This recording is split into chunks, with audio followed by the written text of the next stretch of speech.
क्या सिर्फ फ़र्ज़ पढ़ने से नमाज अदा हो जाती है? मेरे ऑफिस के जो साथी हैं वो ज़्यादातर सिर्फ फ़र्ज़ की पाबंदी करते हैं, तो क्या सिर्फ फ़र्ज़ की अदायगी करने से नमाज पूरी हो जाती है या इसके साथ सुन्नत भी अदा करना ज़रूरी है? ये भी ज़ुहैब साहब ने पूछा है। दुबई से एक ही आदमी के 3 सवाल भाई। देखें, सुन्नत मुअक्कदा वो सुन्नत है जिसकी बहुत ज़्यादा ताकीद है, जो नबी सल्लल्लाहु अलैहि वसल्लम ने हमेशा पढ़ी है। जैसे फजर की 2 सुन्नतें आप हमेशा पढ़ते थे, ज़ोहर से पहले की 4 सुन्नतें, ज़ोहर के बाद की 2 सुन्नतें, मगरिब के बाद की 2 सुन्नतें, इशा के बाद की 2 सुन्नतें। तो इन्हें छोड़ने का मामूल बना लेना ये ठीक नहीं है। इसमें उलमा कहते हैं गुनाह का ख़तरा भी है और ऐसा शख्स काबिल मलामत भी है।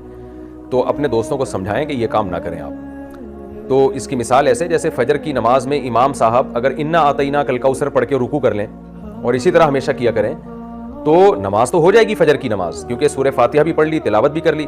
लेकिन इमाम को क्या कहा जाएगा कि भाई नबी सल्लल्लाहु अलैहि वसल्लम फजर में लंबी क़िरात करते थे, मगरिब में मुख्तसर क़िरात करते थे, आप जितनी क़िरात मगरिब में कर रहे हैं उतनी फजर में कर रहे हैं। तो इमाम दलील में ये दे कि क्या इन्ना अतईना कल कौसर पढ़ने से नमाज नहीं होती? तो भाई नमाज तो हो जाती है, मगर सुन्नत तरीका नहीं है ये, तो इसलिए खिलाफ सुन्नत है ये। तो जैसे ऐसे इमाम को मलामत की जाएगी जो फजर को बहुत मुख्तसर पढ़ाता है, कुल हुवल्लाहु अहद पढ़ के रुकू कर लेता है, तो ऐसे ही ऐसे शख्स को भी मलामत की जाएगी जो सिर्फ फ़र्ज़ पे इक्तिफा करता है और उसके साथ सुन्नत मुअक्कदा नहीं पढ़ता। लेकिन बहरहाल फ़र्ज़ अदा हो जाते हैं अगर कोई सुन्नत मुअक्कदा ना भी पढ़े, और फ़र्ज़ और सुन्नत में फ़र्क भी ज़मीन आसमान का है। कोई सुन्नत मुअक्कदा छोड़ देता है तो काबिल मलामत है, लेकिन अगर फ़र्ज़ छोड़ देता है वो तो बहुत से फ़ुक़हा के नज़दीक तो वो इस्लाम से ही निकल जाता है। तो इसलिए something is better than nothing. आपके दोस्त उन लोगों से बहरहाल करोड़ा गुना बेहतर है जो फ़र्ज़ ही नहीं पढ़ते सिरे से, क्योंकि फ़र्ज़ नमाज जानबूझकर छोड़ देना, इससे बड़ा इस्लाम में कोई गुनाह नहीं है।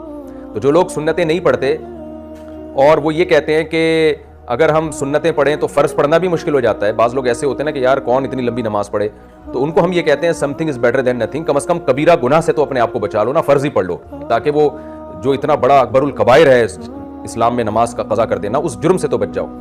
तो हम उनको मशवरा तो यही देते हैं कि इस चक्कर में कि भाई सुन्नत नहीं पढ़ी जा रही तो फ़र्ज़ ना छोड़ो कहीं, तो कम से कम फ़र्ज़ ही पढ़ लो। लेकिन ये बात बहरहाल है, काबिल मलामत बहरहाल वो शख्स है जो सुन्नत मुअक्कदा छोड़ देता है, तो मामूल उसका बनाना है। और मैं कहता हूँ कि जब आप फ़र्ज़ पढ़ने के लिए मस्जिद में आ ही गए तो फिर सुन्नतें पढ़ना इतना मुश्किल होता नहीं है।